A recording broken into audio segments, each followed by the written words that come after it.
Okay, now what I'm going to do is I'm going to put a polyurethane finish on this guitar.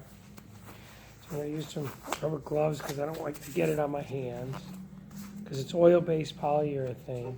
So I'm going to put a finish on it. Okay, the way I do it, first of all, I sanded everything with 500 grit sandpaper. And I went through the whole thing and sanded every part of it. Then I blew it off with some air to get all the fine dust off.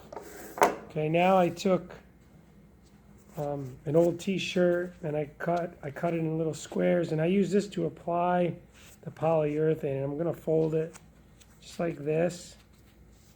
Okay, we're going to use oil-based polyurethane. So we'll open it up with the can opener.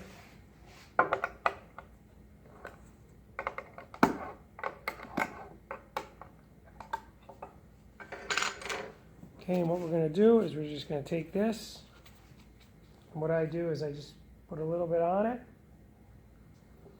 Start with the back. Okay, and we're going to put a nice light coat. We're going to rub it in. We're just going to rub it in.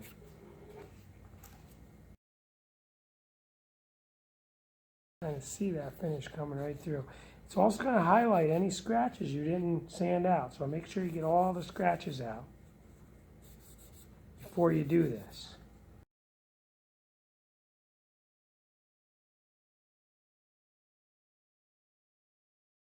I'm going to go over these lightly too, over the frets.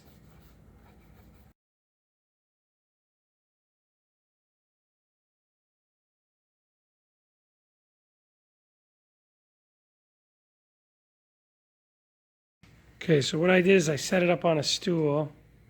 Okay, I put the final finish, and then I really worked on the frets.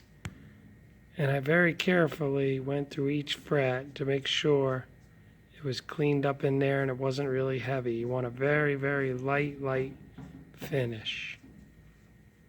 Okay, just check it. We don't want no drips. And just let it dry overnight. Then what you do is you take your gloves off very carefully. Okay, and you save them because you're going to have to give this 3 coats, and we're going to sand with 500 between each coat.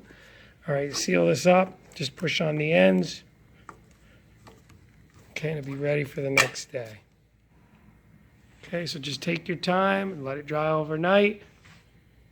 The next day, we'll sand it lightly with 500 and do the same thing again.